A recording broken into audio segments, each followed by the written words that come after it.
Hanggang ngayon ay hindi pa nga nagbabago ang nararamdaman ni Maine Mendoza at Alden Richards sa isa't isa. Kahit pa ito batikusin at sirain ng mga armin na alam naman natin na sa una pa lamang ay yun na talaga ang plano nila, ang sirain ang tunay na relasyon ni Maine Mendoza at Alden Richards. Talagang walang pakundangan kung mangbash ang mga armin at ang mga sumisira sa kanila na kahit mismo ang pagkakaibigan nila ay hinaharangan. Ito ay ang pagsira ng dalawang kampo na ang tinatarget lamang ay si Maine Mendoza at meron namang isang grupo na ang tinatarget naman ay si Alden Richards. Kaya ang mga totoong fans ng Aldab ay nagtataka kung talaga bang fans ito ni Alden at Maine. Dahil wala naman talagang problema kay Maine Mendoza at Alden Richards patungkol sa kanilang relasyon. Isa lamang ang sagot dito. Itong mga army na ito at mga bashers ay pilit sinisira ang fandom ng Aldab Nation dahil alam nila kung gaano ito kalakas at hanggang ngayon nagpapatunay dito ang totoong lakas ng Aldab Nation. Dahil hanggang ngayon ay hindi pa rin ito nasisira.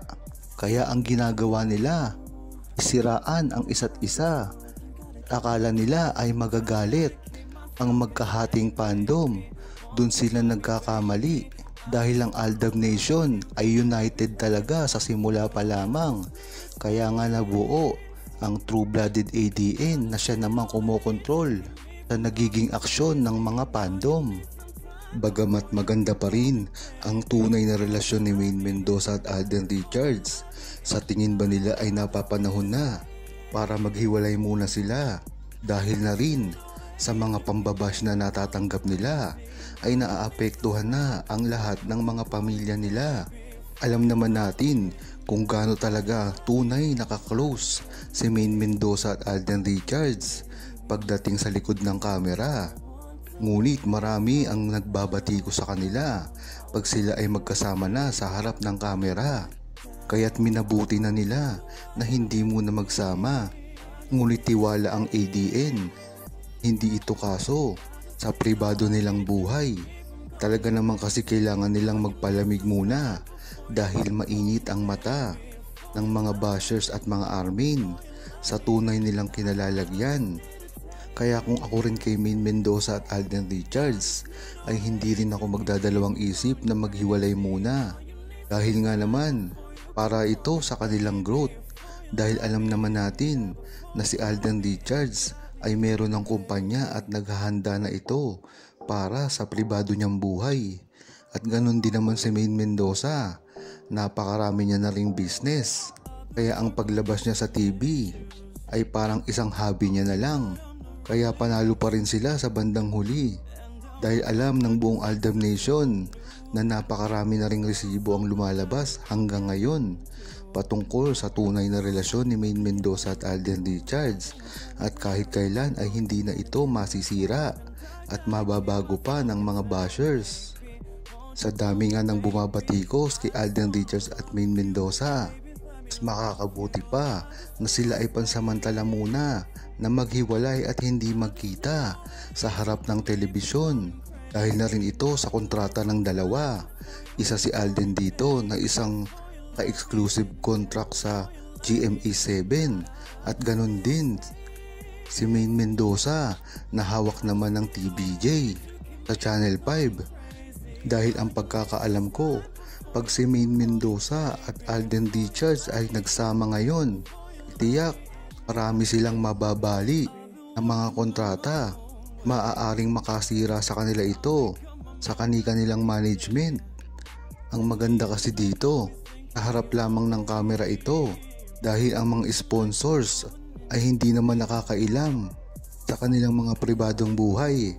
Kaya kung makitang magkasama man si Maine Mendoza at Alden Richards sa publiko at hindi nila ito ina-announce, makuhanan lamang ng mga paparazzi, ay magiging okay lang naman ito. Ang tanging problema lang nila ay ang magsama sa mga TV shows ng kanilang mga network. Ayon kay Julia, Tama yung gagawin ni Alden Richards na yan, napakaganda niyan. Dahil handa naman ang buong Aldab Nation na suportahan sila kung ano talaga ang gusto nilang gawin at mangyari. Tama nga yung sinabi ni Julia, dahil ang paghihiwalay muna nilang panandalian sa telebisyon ay makakatulong talaga ng malaki sa kanila sa pag-usad ng karir at pag-aalaga ng kanilang mga pamilya. Kaya nga hanggang ngayon ay hindi pa rin nagkikita si Maine Mendoza at Alden Richards sa harap ng kamera. Ngunit ang nakakapagtaka dito, bakit napakaraming resibo ngayon ang lumalabas patanggal kanilang mga pribadong buhay. Maraming ang nagtatanong ngayon na mga TBADN na kung ano na ang estado. Ikinikilos ngayon ni Maine Mendoza at Alden Richards pagkatapos ng mga napakaraming issue na bumabalot at kontrobersiya sa kanilang relasyon. Ito ang ipinahayag ni My Name is Teo. Buhay nga naman kung kailan di ka na busy sa work at nagpapasalamat ka dahil loaded sa work si Mr. para diretso tulog na lang pagdating sa bahay. Kaso hindi ganun ang nangyayari, mas lalong pagod ang misis sa buhay. Mag-asawa, pwede naman siguro once a week muna pag busy si Mr. Ayaw paawa talaga. Yan nga ang naging buhay ngayon ni Alden Richards na kahit busy sa trabaho, hindi pa rin pinapansin ang mga nambabash sa kanila at ang mga kumakalat na balita sa internet. Ganyan naman talaga lagi si Alden Richards, simula dati pa lamang. Kaya kung si Maine Mendoza at Alden Richards ay nagagawa lamang deadmahin ang mga balita at mga paninira sa kanila, lalo na ang Aldab Nation, hindi papansinin ito ng Aldab Nation at talagang nagtitiwala lang para kay Maine Mendoza at Alden Richards dahil yun naman talaga ang goal ng ADN sa simula pa lamang. Pakalatin ang mga magagandang nagagawa ni Alden Richards at Maine Mendoza, pati ang mga achievements nila. Talaga namang nakarecord na ito sa history.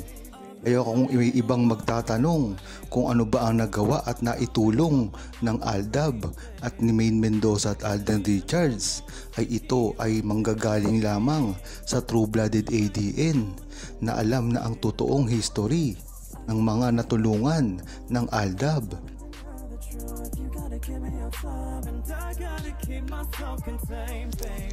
Huwag kalimutang mag-subscribe, comment at i-like ang video na ito. Thanks for watching!